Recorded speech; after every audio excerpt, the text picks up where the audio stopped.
Assalamualaikum warahmatullahi wabarakatuh. Kami dari kelompok 8 akan mempresentasikan mata kuliah fisika dasar yang berjudulkan listrik statis. Nah, kami yang beranggotakan saya sendiri Fitri Lestari dari NIM 0058 dan teman saya Aryana Irma dari NIM 0059 dan yang terakhir yaitu Fisil Mikafa dari NIM 0060. Langsung saja kita ke listrik statis. Apa sih listrik statis itu? Listrik statis adalah ketidakseimbangan muatan listrik dalam atau pada permukaan benda. Nah, sedangkan listrik statis itu mempunyai proses, yaitu karena adanya muatan atom yang tidak sejenis, berarti muatannya itu tidak boleh sama ya. Nah, selanjutnya itu ada dalil Al-Quran yang menjelaskan tentang listrik statis, bisa dibaca dan dipahami sendiri ya. Nah, langsung saja kita ke slide berikutnya.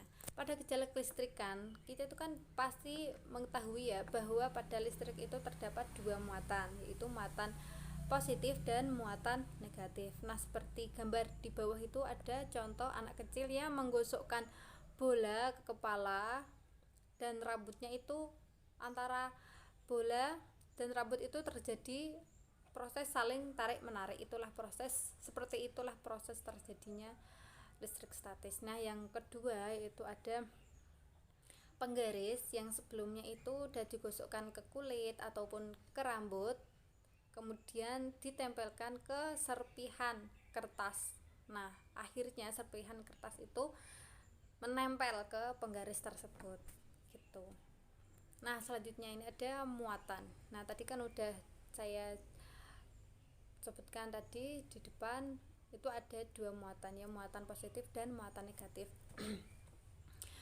Nah, dikatakan muatan positif itu adanya muatan proton yang memiliki jumlah lebih banyak daripada elektron. Nah, itu dikatakan muatan positif. Nah, ini muatan positif. Nah, yang proton itu yang mana ya? Yang proton itu yang merah ini, yang di dalam ini, dan yang biru ini muatan, maksudnya atom elektron ya. Nah, yang selanjutnya itu ada muatan negatif. Muatan negatif itu bagaimana? Yaitu kebalikannya dari muatan positif. Apa itu? Adanya muatan elektron memiliki jumlah yang lebih banyak dibanding muatan proton. Nah, tadi kan yang pertama kan muatan protonnya itu lebih banyak ya, yang merah ini. Nah, sedangkan yang kedua yang negatif, muatan protonnya itu, maksud saya muatan elektronnya ya, yang biru, muatan elektronnya itu lebih banyak dari muatan proton. Nah, yang ketiga itu ada atom netral. Nah, di mana atom netral itu proton sama elektron itu sama, seimbang ya, sama jumlahnya itu sama. Nah, listrik statis itu terjadi karena adanya muatan negatif dan positif pada suatu benda yang saling tarik-menarik. Nah, apabila arus listrik itu terdapat muatan yang sejenis, misalkan itu positif sama positif, negatif sama negatif, itu tidak bisa terjadi ya. Baik, sekian presentasi akan dilanjutkan teman saya yang selanjutnya. Terima kasih. Wassalamualaikum warahmatullahi wabarakatuh.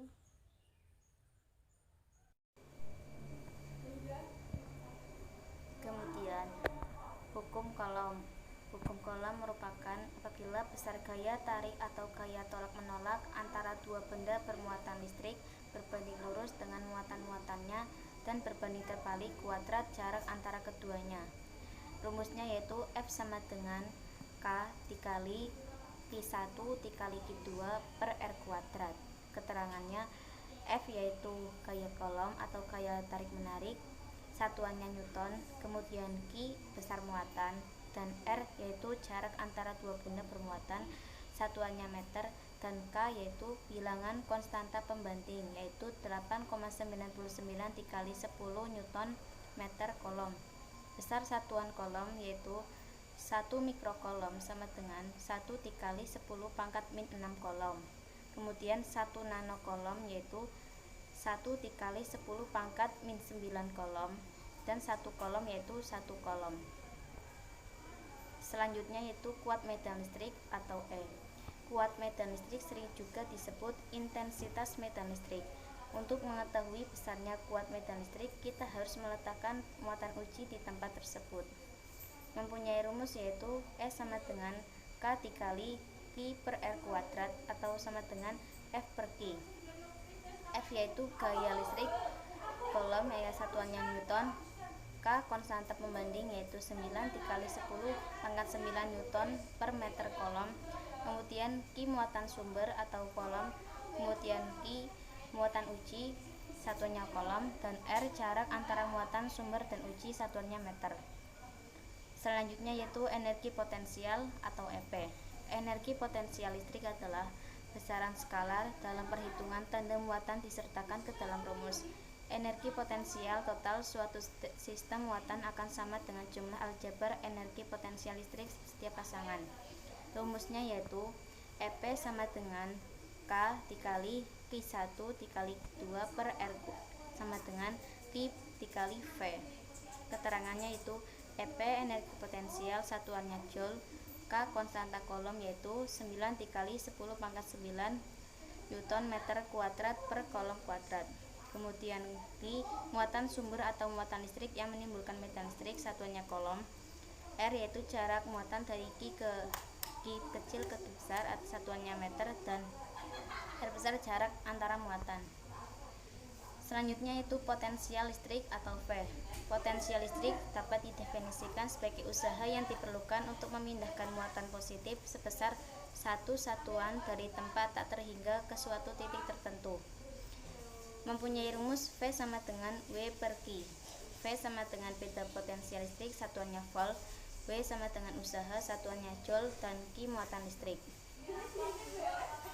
Kemudian usaha atau W. Usaha mempunyai rumus W AP sama dengan Q dikali VB dikurangi VA sama dengan Q delta V. WAP yaitu usaha memindahkan muatan antara dari A ke B. VB potensial B satuannya volt, dan VA potensial A satuannya volt. Baik, selanjutnya adalah kapasitor keping sejajar. Kapasitas keping sejajar terdiri dari dua keping konduktor yang luasnya sama dan dipasang sejajar. Rumusnya yaitu C sama dengan Q per V sama dengan konstanta kali Ka per D. Keterangan C adalah kapasitas kapasitor, satuannya adalah farad, konstanta sama dengan permitivitas ruang hampa, sama dengan 8,85 dikali 10 pangkat min 12 C2 atau Newton meter persegi. A sama dengan luas penampang masing-masing keping atau satuannya meter persegi. D sama dengan jarak antar keping. K sama dengan koefisien dielektrik. Untuk selanjutnya ada energi kapasitor atau satuannya W. Kapasitor yang dihubungkan dengan sumber tegangan akan menyimpan energi dalam bentuk medan listrik.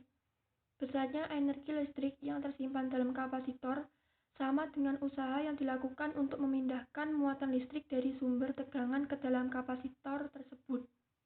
Rumusnya yaitu W sama dengan setengah dikali CV dikali V sama dengan setengah dikali CV kuadrat. Dengan keterangan W adalah energi yang tersimpan di dalam kapasitor, satuannya adalah joule. C adalah kapasitas kapasitor, satuannya adalah Fahrenheit. F beda potensial antara kedua keping kapasitor, satuannya adalah volt. Selanjutnya ada bola kapasitor. Besarnya bola kapasitor dapat dicari dengan C sama dengan 4 pi konstanta dikali R. Untuk keterangan rumus yaitu W usaha memindahkan muatan dari potensial A ke B, Q muatan sumber, Q muatan uji, R jarak antara muatan, K sama dengan 8,85 0,99 dikali 10 pangkat 9 Newton meter persegi kolom. C sama dengan kapasitansi kapasitor. R adalah jari-jari bola, konstansa adalah permitivitas ruang hampa, K adalah koefisien dielektrik, A adalah luas penampang plat, D adalah jarak antar keping. Selanjutnya adalah listrik statis dalam kehidupan sehari-hari. Selain contoh kegiatan menggosokkan penggaris ke kulit atau ke rambut kemudian didekatkan pada potongan kertas. Contoh lainnya yaitu saat adanya debu yang tertempel pada layar kaca televisi. Selain itu, kita juga bisa membuktikan adanya gejala kelistrikan pada TV yang dimatikan kemudian didekatkan dengan tangan ke layar TV tersebut. Pasti kita akan melihat beberapa rambut atau bulu tangan kita sendiri. Sekian presentasi dari kelompok kami. Wassalamualaikum warahmatullahi wabarakatuh.